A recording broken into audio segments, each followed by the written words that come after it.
Yo, Cesar Chavez Jr. Okay, check it out, guys. I got a quick one for you. Okay, so apparently, Chavez is calling out Daniel Jacobs at 168, or for that matter, any top guy at 168. He said, he claims that he was drained, he was melted down, and he wants to prove that he's a good fighter and has like just a somewhat of a glimpse of potential like his father had.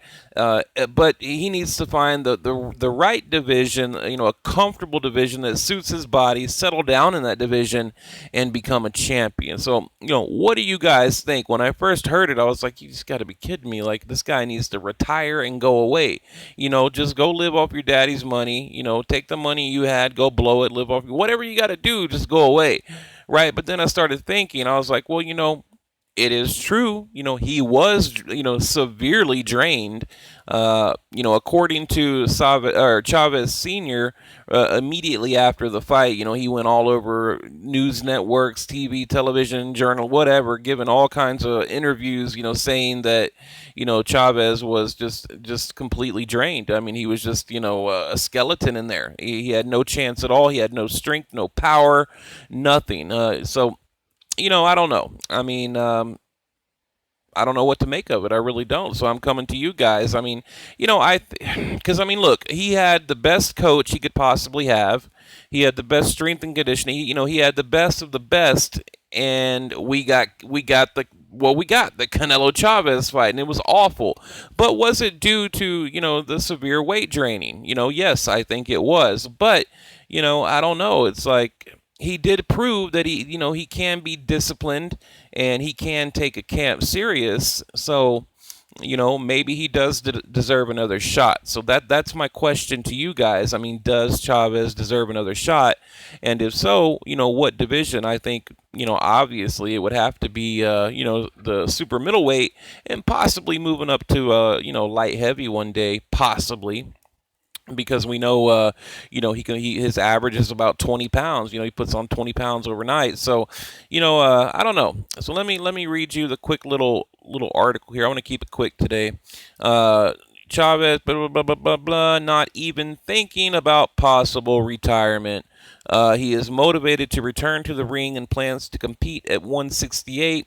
He wants to prove that it was the weight loss that affected him against Canelo Alvarez last weekend in Vegas, when he was dominated in a 12-round decision, blah, blah, blah. And Daniel Jacobs, 32 and 29, is now the top candidate for Chavez Jr.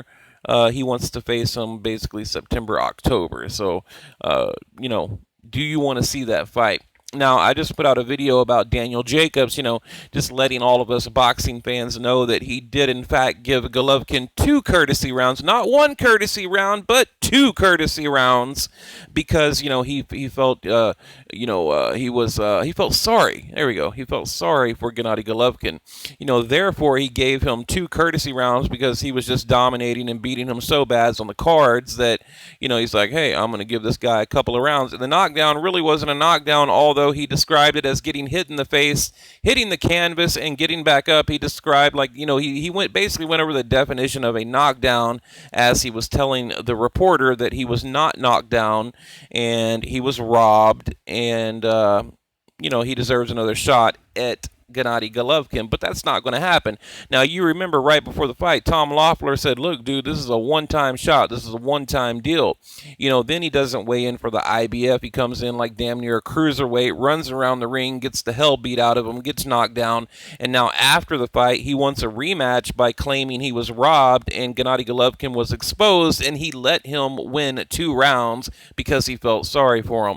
That's not how you get a rematch. How you get a rematch, you say, hey, it was a close fight. I think I deserve another shot. And you leave it at that. So, but anyway, guys, what do you think about this? Chavez moving, or I guess going back to 168, and, he wants to kick it off with Daniel Jacobs. What do you think? I like to read your comments. Now, look, if you guys comment below, I'm going to respond to each and every comment because that's what I like to do. I mean, you guys enjoy watching the videos. I like talking down below.